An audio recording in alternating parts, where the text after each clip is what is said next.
everyone, and welcome to the undisputed heavyweight champion of the world show made for the fans by a fan. I am your host, as always, Richard Tiemann. This is the award-winning Fan Show.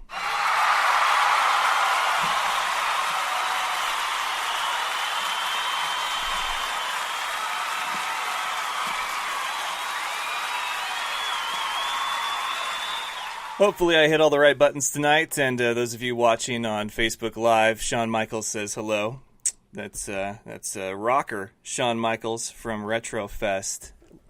Excellent GameStop find, by the way, which is probably going to be the only pop culture news today. That if you're looking for epic discount WWE figures, I suggest going to GameStop because they've got gems like that one. It's a great thing. I thought it was excellent find, and it couldn't be happier. So this is the Fan Show. This is Wednesday, and we have not one but two special guests lined up for you. Cardell Rawlings, a Wingate product from College Gridiron Showcase. He will be returning to the show. And then also, head coach of the Green Bay Blizzard, Corey Roberson, will make his triumphant return to the Fan Show tonight. We're going to talk all about the IFL. We've got some AAF stuff to cover, including my first ever the Alliance of American Football Power Rankings, because I know how much you guys love my Power Rankings, so we're going to do that tonight for the AAF. And we're going to talk a little bit about everything. I've got the headlines right here. There's some news in the NFL. There's some news in the IFL. There's some news kind of all over the place, including let's see, what was I going to say? The Elimination Chamber is coming up this Sunday, so we will see what's going on with the world of wrestling as well as AEW, their next pay-per-view. So don't forget, if you want to hear the episode in its entirety and you're watching on Facebook Live, to click the link. It's either below or above the video. I never know, but that's where you can hear the whole episode, interviews in their entirety, but I do like to hop on the Facebook Live and say hello to everyone out there in Fan Nation land, because it's fun. It's warmer today, obviously. No trapper hat for those of you watching. So that's a bonus. That about covers the outdoors. And yes, these are power rankings that I just decided to do on a whim. I might make them official on the Facebook page and the Instagram later, but I thought power rankings are fun because they're weekly and people forget that easily, and they take them for gospel and fact and not just opinion and fun. So if we can get back to people overreacting and getting triggered, then I'm all for it. I'm sorry. I sound like such a cynic, like such an evil person. But it's okay, because I know that those guys are out there that really take my power rankings personally. I've never understood that. Yesterday we had, of course, another CGS follow-up, Ron LaForce from New Mexico State. So if you didn't get a chance to listen to that one as we were live, then I suggest going and downloading it. It was a great conversation. At the end of the show, we were able to get a hold of Jaden J-Hulk Flores, and we talked a little bit with him. This is, I don't have a photo of him, but this is my J-Hulk right here, holding up a little Hulk action figure. So Antonio, I appreciate you doing that. He's a good kid. I can't wait to see him March 9th. Speaking of March 9th, I have put it out there. I have put it in the ears of those that can make these decisions. And that is, I go to school online for Full Sail University. A lot of you know this. Dan Patrick School of Sportscasting, to be exact. And the downside of being an online student is that we miss out on a lot of opportunities that happen on campus. So the 2019 is the year of opportunity, apparently. You guys love the video of opportunity that I did, culminating my experience, what I took away from CGS this year.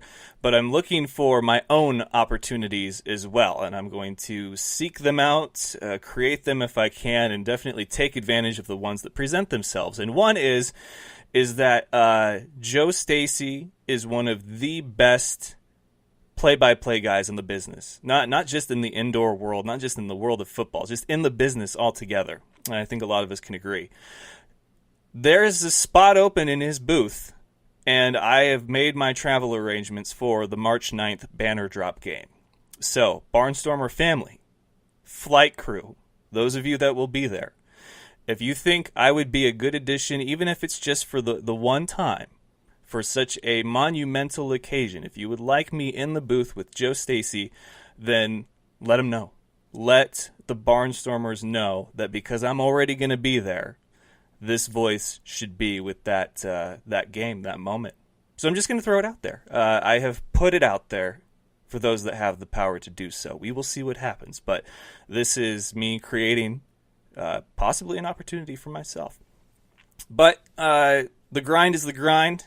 We're going to proceed. We've got a show tonight, a great one. Let's get to the headlines, shall we? There.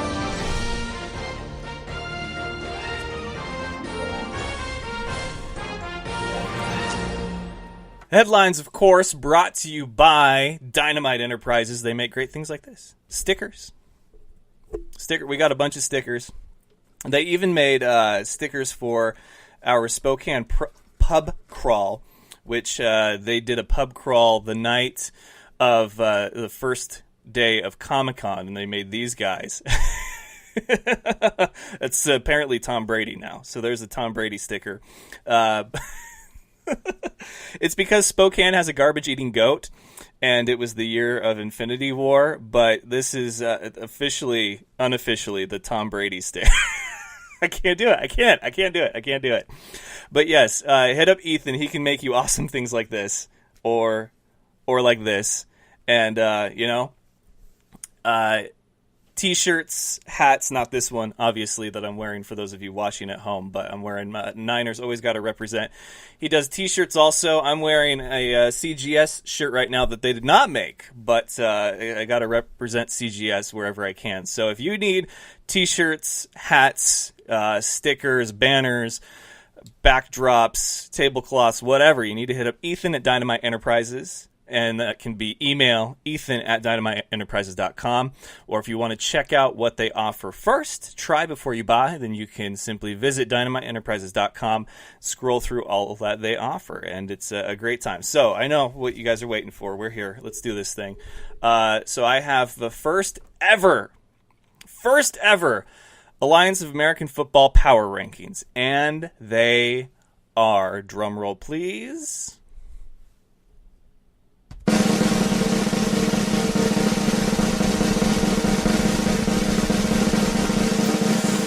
power rankings are number 8 is the Memphis Express. Sorry, I know a couple of guys on there, but they got shut out. They're coached by Mike Singletary, defensive-minded guy, but they got shut out in their debut. This obviously subject to change next week. They could maybe make a run for number 1 next week. That's the beauty of weekly power rankings. But for right now, they are 8 of 8. Because you got to score some points. You've got to score some points. So number 8 is the Memphis Express. Number 7, the Atlanta Legends. Because they did score points, 6, but they also allowed the most points without a shutout. And that was against, of course, the Orlando Apollos. So number 7 is the Atlanta Legends. Number 6, the San Diego Fleet. This was a defensive game against the San Antonio Commanders. I think we can all agree, right? And they scored 6 points, but they only allowed 15, I believe. Yes, 15 points. So that's good. That's not, you lost, but it's still a good sign because, I don't know if it's their offense struggled or your defense was good or vice versa, but you got to keep it close. Then we have, in 5th place on the power rankings, the Salt Lake Stallions. And this was an L, but it was the best L out of all of them. 22 points, so they scored the most of any losing team. And they scored more than one of the winning teams. So I think if it wasn't a loss, they probably would be higher up. But Salt Lake Stallions did very well in a loss, which consolation prize, I get that, but it's still promising. Am I right? They got Nick Truesdale there. He's going to be a big factor. All right. Next up, we have in fourth place on my power rankings the San Antonio Commanders. Like I said, low-scoring game. They got the W. Allowed 6 points, but only scored 15.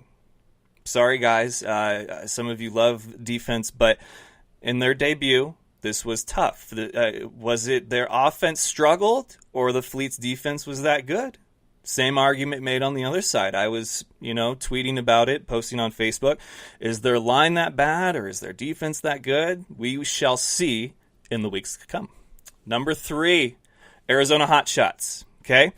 Great win, scored the second most points of all the teams in the AAF, but they also allowed the second most points. No, third most points. I take that back. Well, I guess the other two won their games. So they allowed the most points as far as any of the teams that lost. So Arizona looks promising, right? Both offensively and defensively. Defense probably needs a little work, but maybe Salt Lake's just that good offensively. Who knows? Then we have number 2. Some of you might disagree with this, but hear me out.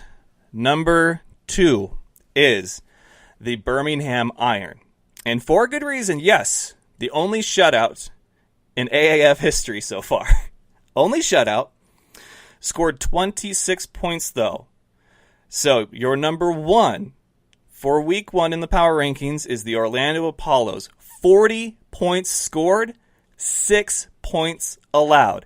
Not a shutout, but damn impressive, okay? They got Spurrier, they got the Orlando special. I mean, this team is the hype right now, the Orlando Apollos. I know, sorry, Antonio, he's saying boo on the messenger right now.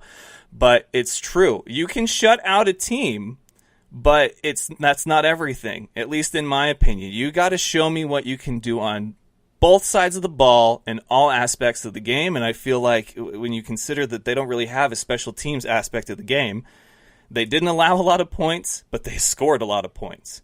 And, the Iron, 26 points, yes, it was the third best of any winning team. Third best, though. Split the difference. They shut out their opponent, scored the third best, number 2. It just that's how so the Orlando Apollos in the first ever Fan Show official AAF power rankings are number 1. And let's see. Adam says I would switch Arizona and Birmingham. That's your opinion. I can take that. In NFL news, Flacco going to Denver. Flacco's going to be a Bronco. And apparently all eyes are on John Elway right now because of his decision-making ability or lack thereof. Look, I get it. Elway is that guy to Denver, right? He's the golden boy. He went and he did it not once but twice. Back-to-back, rode off into the sunset, the storybook ending of NFL careers. But, man, he's kind of a hypocrite. Case in point, John Fox, okay? Love him or hate him. John Fox, I felt, when he was at Denver, did a great job. And, yeah, he had Peyton Manning. He had a stellar defense. But he still coached them to a Super Bowl. Now, they lost to the Seahawks, and they lost miserably. I don't think that all falls on him. But Elway fired a guy who failed to win a Super Bowl, knowing that Elway is a guy who failed to win his first 3? What? And he's always been about just writing these checks to get the guys on defense that he needs, that he feels are Super Bowl caliber, and trying to get the right quarterback, the way that they got rid of Tebow for Manning. He's about putting butts in those seats and then delivering a championship at the end. But I think that he's kind of hypocritical when it comes to certain things like that. But it is what it is. Joe Flacco's a Denver Bronco now. We'll see what happens with Case Keenum, because I thought he was a franchise quarterback, a starter. And then the Vikings had like 3 quarterbacks, and the guy that started this year wasn't one of them. Things are crazy in the NFL right now. Things are crazy. The IFL, 9 days away. 9 short days away. And I couldn't be more excited about it. I really am. Because with the IFL season starting, that means that my tour is getting closer to starting. First official stop will be the banner drop in Iowa. And it's going to be a great time. I think the crowd is going to be there. They're going to be ruckus. They're going to be loud. But yes, game 1 of the Indoor Football League will see 2 new additions to the league. The expansion team out of San Diego, one of 2, San Diego Strike Force, will visit Quad City to take on the Steamwheelers, the new acquisition from the CIF. I've got a good feeling about the Steamwheelers. The Strike Force, I don't know. A lot of people are saying that they are the team that has been behind the 8 ball the most, that they're under the most pressure to get their stuff situated and taken care of. My experience covering the league, that is hard to argue. That is very hard to argue. But, you got to give them at least a chance. So they will break the ice. They will ring in the 2019 season. That is February 2nd, 7:05 Central Time. That is 5:05 Pacific Time, 8:05 Eastern Time. And then the next day we got ourselves a doubleheader. The Bismarck Bucks, another new face acquired from the CIF, will take on the Nebraska Danger, who are looking to right some wrongs. They made the playoffs, but they fell in ass backwards last year, so they're looking to actually make the postseason with a winning record this time. And then we will see the Sioux Falls Storm take on the rebranded Cedar Rapids, now River Kings. Both those games kick off 7:05 Central Time. That's 5:05 Pacific, 8:05 Eastern. And then to round out the opening weekend, February 24th, we'll see the Arizona Rattlers take on the Green Bay Blizzard. And speaking of Blizzard, I got Coach Corey Roberson coming up tonight. We had a great conversation, and we talked all about the Blizzard, their new look, their new attitude, and how he feels going into his second year as a head coach. I think the Blizzard are going to be a team to watch this year.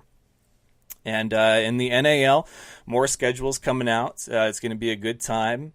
I think that the opener for the Carolina Cobras taking on the Pirates, it'll be interesting because there's a lot of Pirates that are Cobras now. But that will happen on April 20th. And the week before is their opening weekend as a whole for the season. But it's that time. We've got football all year long now. It's crazy. And if you're a fan of indoor, if you're a fan of arena, then your time is coming. Last night I had a meeting with Spokane's semi-pro team, the Wolfpack, and it is sort of a new chapter for them.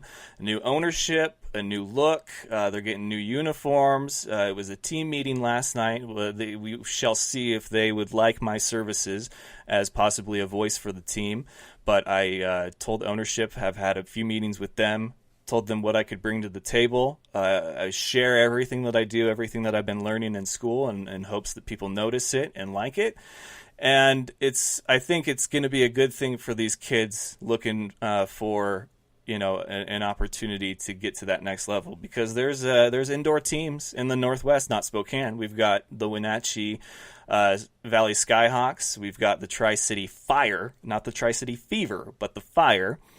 And then there's the Reno Express and a few other teams, the Boise, or the Idaho Horsemen, I should say, and a few people that I know that are from the Wolfpack are playing for those teams. So there's opportunity all over the place, and I'm more than happy to help where I can, and we'll see if that happens for 2019. In other news, Flacco was a mid-round pick to the Ravens for Flacco's services. Is that too much? Is that too high of a price for Flacco, a mid-round draft pick? I don't even know what that means, mid-round. Okay. In pop culture news, The Masked Singer is on tonight. I've come to accept that the peacock is probably not Mark Wahlberg, and I'm very upset about that. I feel like it's a missed opportunity because he's a peacock and you got to let him fly. But I think it's been a good run. Nick Cannon, not my cup of tea for host, but it's whatever. He goes from looking like he's going to run a telethon to predicting your future week in and week out. It's crazy to see what Nick Cannon will dress like one week to the next. In wrestling news, Elimination Chamber is this Sunday. According to Vince McMahon, the chairman, Becky Lynch has been suspended for 60 days, and he has replaced her with Charlotte Flair for the women's main event at WrestleMania against Ronda Rousey. We'll see how that one plays out. Kofi Kingston had an incredible gauntlet match last night. It's all anybody can talk about, and good for him. Well-deserved. He's a veteran. He's very talented. They just never gave him really the right push. And then the Revival have claimed the Raw Tag Team titles, first championship titles for them, and long overdue. In wrestling news, otherwise though, AEW, the All Elite Wrestling, their pay-per-view, their first ever event, Double or Nothing, sold out in less than 4 minutes. Jericho will take on Omega in Alpha versus Omega 2, and you can catch that coming up. Let's see here. In outdoors news, the Clam Outdoors Pro Team will have their seminar, part 2 of 3, with Brian Clum of Clum Dog Outdoors at the Spokane Valley Sportsman's Warehouse this weekend. So make sure that you check your calendars on that, and if you're available, do that. And then also, Valentine's Day is tomorrow, but remember what we talked about. There's absolutely no rule that says you have to celebrate a day like Valentine's Day on Valentine's Day. Save yourself some money. Save yourself a lot of stress. February 15th is where it's at for Valentine's Day.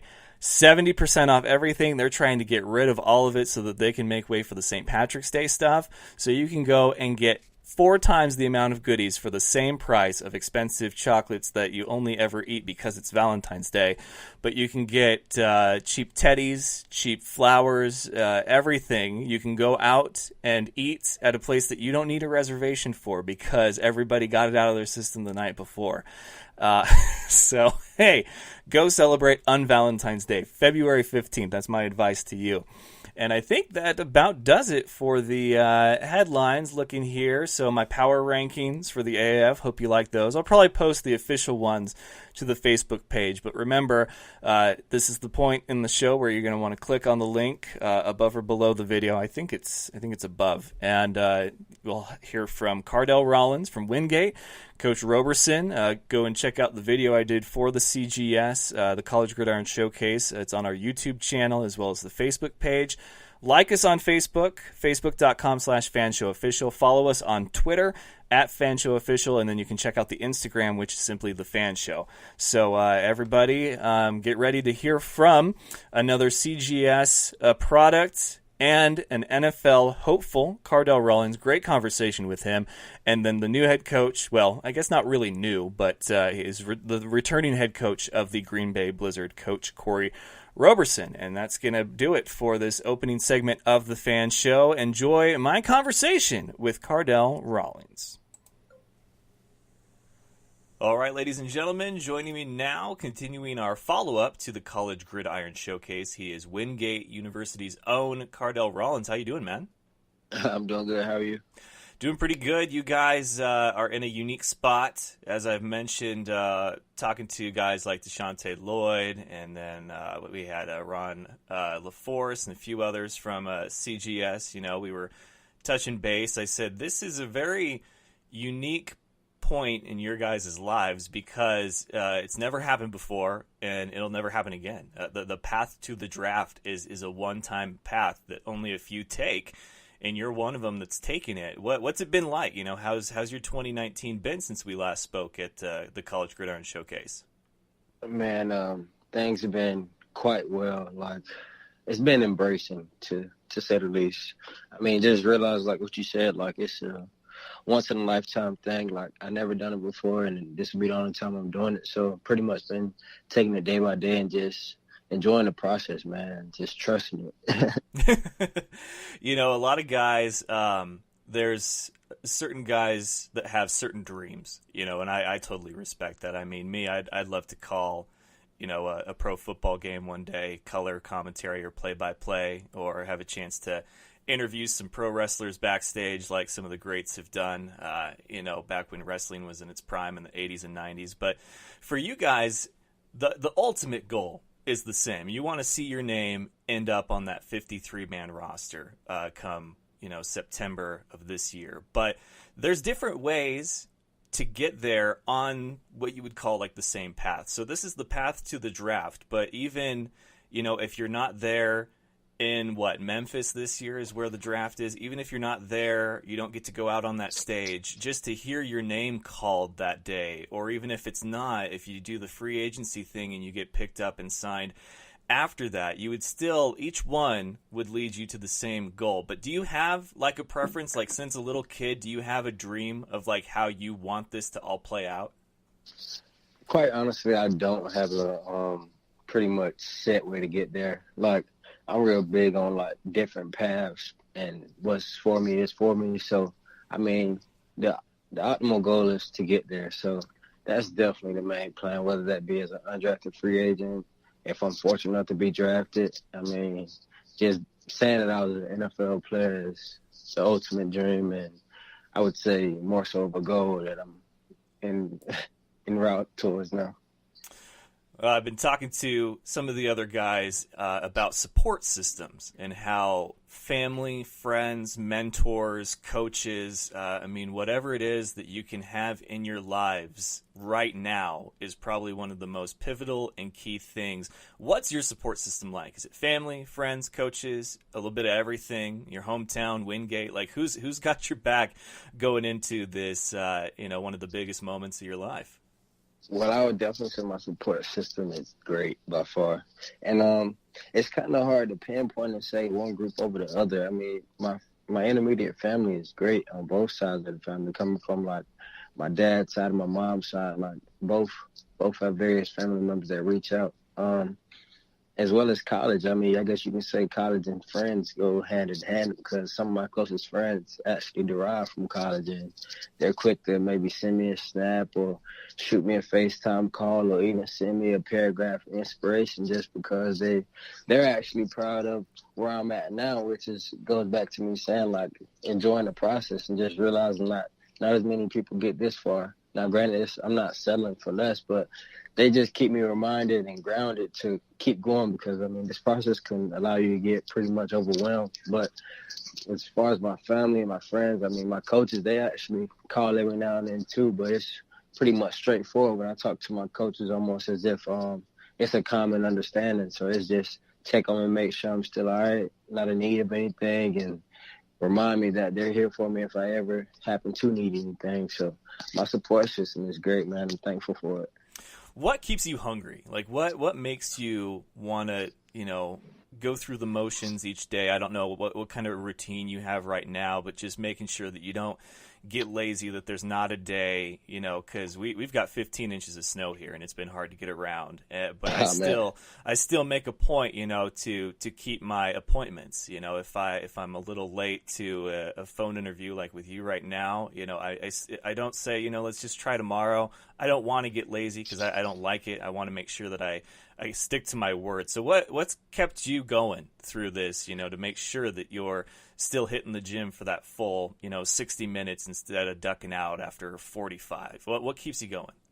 Well, I definitely want to start that question off by saying thank you for taking the time to reach out, knowing the severe weather conditions you have going on. But quite honestly, man, like, it's funny because I was actually pondering on that here recently, and I came to terms with what keeps me going is honestly not my own joy, my own pride. Is more so of the impact and inspiration I can be to others. I mean, there's been countless conversations and countless times I can recall, both family and friends, even some people I hardly ever talk to, like they just reach out either via social media, or if they have my number, they may shoot me a text and just let me know that my path to what I want to do is inspiring them to do what they want to do. And sometimes their goal isn't even athletic. So I mean, honestly, like when the going gets tough, which is quite normal, and things get hard, and sometimes, I mean, I wouldn't say I never come across the thought of giving up, but I can just say when the challenging gets a little more intense, I mean, I just think about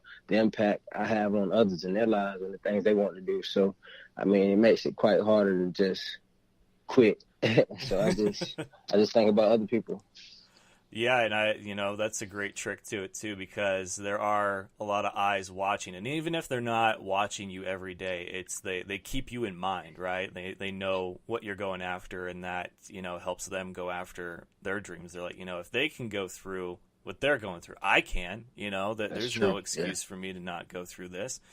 But I think what you've got going has been great. I did a video package for kind of a reflection on my time at the College Gridiron Showcase, and the keyword, I called it opportunity, because that's what you guys are all about, is making the most of any given opportunity, and even creating your own. Where some guys might have just said, it's okay, I'll pass this time, but there might not be a next time where you can pass this time. And it really took me back. I know that we're just over about, we're coming up on 6 weeks since CGS. But I think for you guys that were there, just to be there speaks volumes for your hunger, your work ethic, everything. And I had a team meeting with our local semi-pro team last night. They've got new ownership. They're going to get new uniforms. They're basically a new look, because it doesn't really matter how they look. The community doesn't exactly know who they are. So I said, I want to help them get noticed. And I said, the first step is showing up. And for all the guys that were there at that team meeting last night, knowing that there was 2 foot of snow out and the commute sucked, it spoke volumes for them just to show up. Do things like that still, kind of hang around in the back of your head, that even just taking advantage of something, seeking an opportunity, or just showing up, that's still putting in more work than like 75% of the guys out there chasing the same dream? Or do you feel like, it's never enough of what you do, and you've got to keep pushing yourself day in and day out?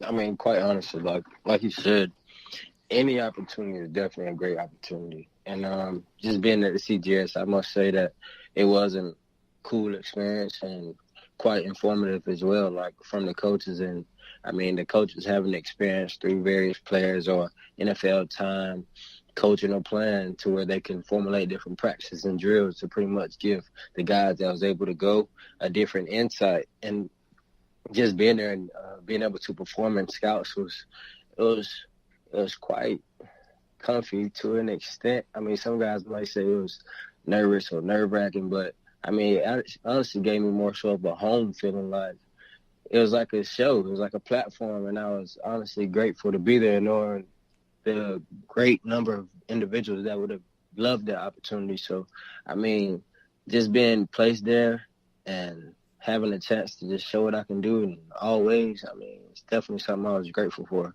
But yeah, I would advise anyone, any athlete in any sport, that any opportunity they come across to perform their talents with the chance to better their playing field or go to that next level, take advantage of it. I mean, because like you said, like it may be an opportunity for now, but it might not be an opportunity for later.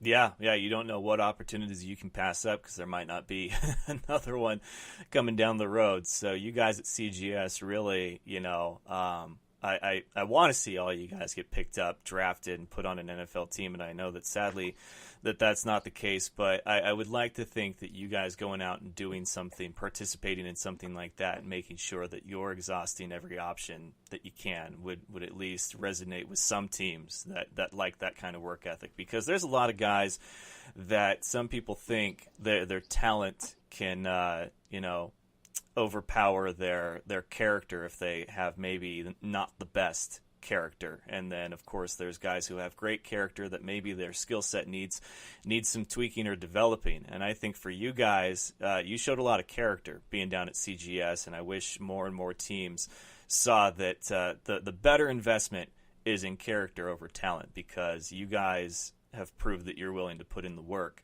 It's a very anxious time for you guys right now. What's keeping you grounded?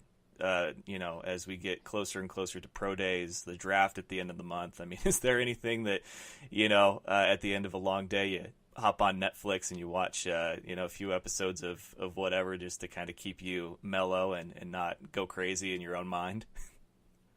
Quite honestly, man, just about a few weeks ago, I recently reached out to various podcasts on staying grounded. And some of them may refer to like your faith or understanding your path or your journey, different things along those lines. And honestly, like, they pretty much helped me like wake up in a great state of mind. So I would listen to the podcast early in the morning around like 6:37, and I don't typically work out till around 9.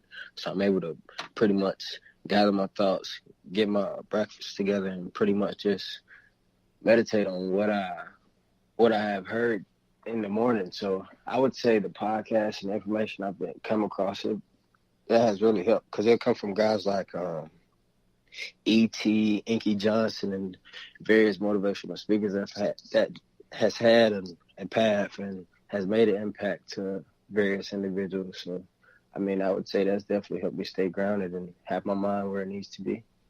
Which is great, because you don't want to be your own worst enemy by getting too far into your own head. It's supposed to be an anxious time, but because it's the only time this is going to happen, you got to enjoy some of it. Has there been anything that you felt, that you were able to kind of sit back and be like, wow, like this has happened to me, and there's not a lot of guys that can say this is happening to them. Like, is there anything that stands out through this process to you that's really sort of taking you back? Man, it's quite hard to pinpoint, besides, I mean, most guys in the draft, they're coming from bigger schools. So I'm coming from a Division II school. Now, I had a pretty monstrous senior year. But, I mean, just some of the things I've been able to accomplish, and going back to what I said earlier, just the position I'm in now, like most guys that's coming from a Division II school isn't in my shoes right now. There wasn't added training for some to be able to train and better their athletic components to optimize on their pro day testing. I mean, I just have so much to be grateful for. I think on it often. I just remind myself. So things like that really keeps me going. So what's next for you? What's you got a pro day scheduled? You got some one-on-one time with coaches and scouts lined up, or how's the rest of the winter, and then of course the early springtime play out for Mr. Rawlings? Yeah, I actually have a pro day coming up March 20th, and looking to optimize on that. And then following that, I know the draft is late April, so if I'm blessed, as I can foresee myself being, various interviews and meeting with coaches will happen between then and the draft, and then who knows what blessing may come forth after that. All right, man. Well, hey, I'll be watching and listening. I hope to hear your name called. But either way, let's keep in touch. If you end up getting invited to a camp, if you get drafted, we'll want to make sure that we have you celebrate. Get your thoughts on that. But I wish you all the best, man. I'm pulling for all of you guys. So there's a lot of names I want to hear come draft week. So hopefully yours is one of them. I appreciate it. Look forward to talking to you. All right, he is Cardell Rawlings, Wingate, and NFL hopeful. You take care of yourself, man. Don't work too hard. And once again, thank you, Mr. Rawlings, for dropping by the Fan Show this evening. It's so great, very inspiring, even being older than a lot of these guys, to just hear their stories of passion and perseverance. I mean, there's not a lot of guys that are going to walk a mile in their shoes right now, and they're doing it. They're writing their own story, and that is incredibly inspiring. So thank you again, Mr. Rawlings, and all the guys from CGS that have already been on and yet to be on the Fan Show as we continue our follow-ups with the gentlemen from CGS. And, I think these guys all have very promising future in football in one way, shape, or form. NFL, AAF, IFL, NAL. They're going to be difference makers for whatever team decides that they would be honored to have them. And it would be my pleasure to watch them grow and compete. So next up, head coach of the Green Bay Blizzard, Corey Roberson. Enjoy, Blizzard fans. All right, ladies and gentlemen, it is that most wonderful time of the year as we continue the countdown to kickoff for the Indoor Football League 2019 season. Joining me now, head coach of the Green Bay Blizzard, Corey Roberson. How you doing, man? Good. Thanks for having me, Rich. I got to confess, first and foremost, I believe last time you and I spoke, I got the last name wrong, and I didn't even realize it. So it is Roberson, not Roberson, right? Correct, Roberson. And of course, you're such a gentleman, you didn't bother to correct me, and I appreciate that. But then I had somebody else from Green Bay on, and they name dropped, and I thought, okay, maybe it's one of those I've heard it both ways. And then I had somebody else from the league on, and they said Roberson again. I was like, crap, now I'm that guy. So anyway, glad we got the name all cleared up. And you certainly made a name for yourself last season, of course, Green Bay sort of in what you would call a rebuild, if there is such a thing in the indoor world. But 2019, a new look, new teams, new additions. How you feel so far? Camp has started. What's your attitude like looking at the upcoming season? It's going to be great. We're looking to be more competitive than we have been in the past few years. Camp is just one step towards building the team to buy into the system. So we still got a long season, we got a long process, and we got a long week and a half to get ready for our first game. And, of course, Green Bay, great market for football. You guys just right down the block from Lambeau Field. I've been there before, and I think you guys have a great community and, of course, a great fan base. And you guys really just a great franchise. I saw the helmets. You guys got some new helmets. Is this sort of long overdue or kind of part of the rebuild? We want fresh faces, a fresh look, a fresh outlook on the Green Bay Blizzard. You could look at it that way. It was just wanting to do something different this year. It's a new team, so get rid of except for the brand, right? The brand is still the same, but they're just giving it a different look. So yeah, if you want to look at it that way, that's fine as well. Yeah, and for some people, that's a huge thing. People are very visual when it comes to word association, and so some people, they feel like they need to see a new look in order to believe that this is a next step and a new look for the team. I've always thought that your guys' logo is probably one of the best in the league, and I remember seeing the helmets for the first time in Spokane, and I said, man, those helmets would look so good if the logo was just bigger so that you could actually see the Yeti on there with the football. And then sure enough, here you guys have new helmets. They're white instead. They've got that big logo on there, and I'm like, they listen to me. This is awesome. You and Mr. Hobson, you and Ryan, our one of our front office administrators. Y'all must have been talking, because this was his. He was pushing the envelope for this to happen with the big decal on the side, and I said, let's do it. So he won the nod on that one, and that's good. I'm happy you like it. Yeah, anytime that you can combine your culture or your mascot with what the sport that you play, I always feel is one, very difficult to do, but two, if you can pull it off and pull it off well, it's a great look. I mean, the Raiders have their pirate, but he's wearing the leather head, football. The Buccaneers, of course, they have the pirate flag, and there's a football in there. Miami, their old logo was the dolphin with a helmet on that didn't have a face mask. So like I said, anytime that you can merge the two worlds together and have a good look, and I think that you guys have that. So there's been a lot of signings. Obviously, Tucson building what looks like a very competitive team. We'll have the new Strike Force as the other expansion team out of California. And then we are welcoming two teams from other leagues, Quad City Steamwheelers and the Bismarck Bucks. And Quad City, kind of your guys' neighbors up there, is that a rivalry that you're looking forward to as a coach to get your most competitive foot forward this season? We looking forward to every game. I wouldn't pinpoint each team as a rivalry. I think that's, I leave that up to the fans to decide what they consider the rival is. Anytime we step on the field, every game is a rival to us. So that's our mindset. But, the close proximity as far as Quad Cities, that's easy travel for our fans. So, we get away from the rival, who's a rival. When it comes to football, every time we step on that field, we're trying to beat the other team. So, and the other team trying to beat us. So I think that's the way we go about it.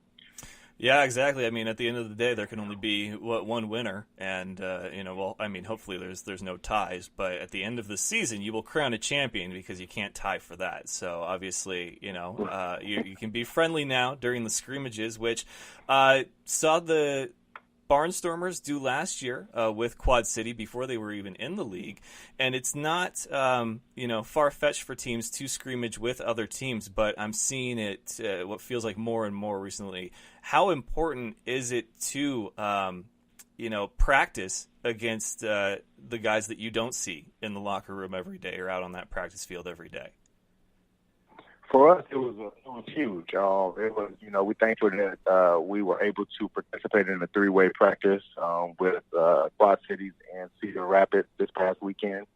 The guys got to see some different faces and go through the practice drills, the individual, the 101, the skelly, the team period. So, it was good to go up against a different body than what you're used to. And see how you fare out versus other competition that you may be facing at some point during the season. So that was huge, especially with first-year guys, to actually see, how they're comparing to other first-year guys or other veterans in the league. And, it was a good measurement for us. Now, you guys have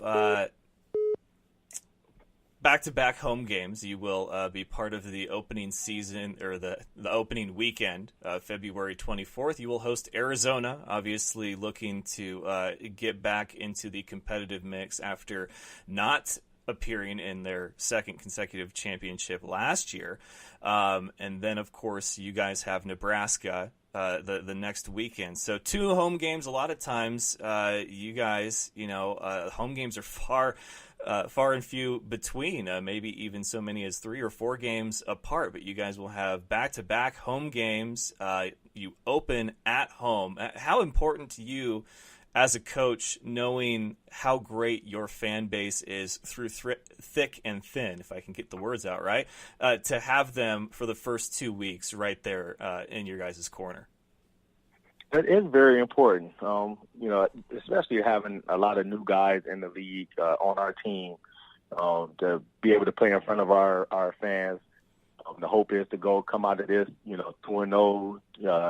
First 3 games, you look at the first 3 games, you break the schedule down in quarters or whatnot. You look at these first 3 games, tough competition with all 3 teams. We can come out of this on the positive side of the win column.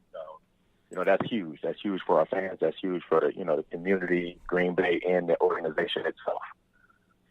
Yeah, I couldn't agree more. I think that the fans having you guys home those first 2 games will really set a positive tone for your players. I imagine a lot of new faces because, as I mentioned earlier, I've seen a lot of signings, but you guys have, I don't know if it's a matter of you keeping quiet, keeping under the radar, or if that stuff just doesn't get posted a lot. But how's your roster looking? Do you have, obviously, quarterback, an important position? Do you know who your guy is going to be yet? No, we don't. We don't. We have 2 quarterbacks. We had if you want to say a QB1 and a QB2. I think at this point now we have QB1A and 1B. The gap has closed, and we're looking forward to these guys battling it out, and the best man gonna win the job. Who gives us the best opportunity to go into week 1 and be competitive. Healthy competition, very important for a team looking to get more in the win column than the loss column, obviously. Now, last year, 6 teams in the league, and there have been 4 added to this season. Now, I don't know if, as a coach, if you care one way or the other, but some might say that it is tougher to best 9 other teams than it is 5 other teams. But really, depending on the level of competition, it could be harder if all 5 of those teams in the 6-team league are extremely competitive, and maybe only a few in the 10-team league are. What was your take when you saw the expansion, the 2 new teams, and then the getting 2 other teams from a different league, and now having that on your schedule? I thought it was good for the league as a whole. Being in a 16 league is not fun for anyone. It's not fun for the fans. It's not fun for the players. Nor for the coaches or organizations. So as a whole for the IFL, I thought that was huge. I thought moving in the right direction. Especially expanding out west for to help Arizona, with their travel or whatnot. When they joined the league 3 years ago now, or 3 seasons ago. So I thought it was overall it was a good move geography for the IFL. Excellent. Well, I will be welcoming Marcus Coleman, the new head coach of the new Tucson Sugar Skulls, I think next week. So as someone who's been through it, obviously not with an expansion team, with a well-established franchise, but still, you had probably your good days and your bad, your bumps and bruises. Is there anything that you, as a piece of advice, would give to Coach Coleman for his first time as a head coach of a new team? Advice. Coleman he's a champion. He won a championship last year. So he has the pedigree already in place as an assistant coach. He's surrounding himself with one former head coach and another assistant coach. So I think they're on the right track with what he's trying to do and build over there. Other than that, keep your blinders on. Just get rid of the outside, all the chatter on the outside, and stay focused, stay dialed in on what you have to do. That'll be my advice. Is this the kind of culture where it's a trust no one kind of thing, or are you guys, at the end of the day, when you're not competing against each other, you probably have, drinks with each other and laugh about the league and, travel and whatever else you guys have to go through season in and season out? Well, I wouldn't necessarily say that. I mean, you got to understand everyone at the end of the day has their own best interests. And once you lose sight of that, when you believe someone else has your best interest, then you lose it. And that goes from trades, that goes from, talking about players or whatever it may be. But I think at the end of the day, this coaching fraternity that we live in, we could get together and have a beer, have a couple of laughs or whatnot. I think we still have a respect for the profession that we are in, that we could still sit down and have some legitimate conversations. Excellent. He is Coach Roberson, keeping it 100, keeping it real here on the Fan Show, and I look forward. I know I wasn't able to make it to Green Bay last year. It broke my heart because I love you guys up there, so I'm making it a point that you guys are a must-stop game this year on the tour. I'm eyeballing May 4th. And that is your Heroes and Villains night. Are you going to dress up? Is there a hero or a villain that you would dress up as for such an occasion? No. I haven't really been into the Marvel movies or characters probably in the past 20 years. So no one in particular. May the 4th be with you. I think that was our theme last year around this time. They switched it up a little bit this year, but no, I don't have anyone in particular. Well, I tell you what, I'm a pretty boring guy. I'm pretty blah. Well, I tell you what, you get more in the win column than the loss column, maybe even a playoff appearance, and who knows, a championship. Kids are going to be dressing up like you next year for Heroes and Villains night. They're going to be a hero of the Green Bay Blizzard, Coach Corey Roberson. There we go. I think BJ gonna steal that shine, so we'll be okay with that. I'll have to talk to him soon. I love BJ, but Coach, a pleasure as always. I look forward to seeing you guys this season in person, and of course, as the season plays out, I'm rooting for you because I know how much you guys mean to that community and culture up there. You guys have some of the best fans around, so I have all the faith in the world in you. You get back to it, and we'll talk again later. But enjoy the time before the calm before the storm. Yeah, we're in a storm right now. 10 to 12 inches, but I appreciate that. Thanks a lot. Yeah, we got 15 here, so stay warm. Oh, I don't feel bad. All right, take care, Coach. All right, have a good one. Thanks a lot. And once again, thank you to Coach Corey Roberson of the Green Bay Blizzard. And that is going to do it for our Wednesday edition of the Fan Show. Don't forget, we got an all-new episode tomorrow night scheduled as well. And guests to be announced, but we do got some good ones. Will it be one or two? Will we save two for Wednesdays? Or will we just roll with the punches as they come. I don't know why I said roll with the punches, because I feel like that's a saying for a bad situation. These are good problems to have if I've got too many guests and not enough time. So anyway, if you weren't able to hear this episode in its entirety live, don't forget you can always go and subscribe. iTunes, SoundCloud, Spotify, iHeartRadio, and of course, where we broadcast live from, Spreaker.com. And follow us on social media so you're always in the loop, in the know. But we are going to be here every Tuesday, Wednesday, and Thursday, come hell, high water, or 15-inch deep snow. And thank you all who did listen live. I appreciate you guys more than ever. And we will be back tomorrow night. So, stay safe, stay warm, and remember, best luck to you and yours. Go Niners, and it's all fun and games until you butt fumble. Good night, folks. Do you remember the time that Mark Sanchez ran into his own player's blood? That was funny sports.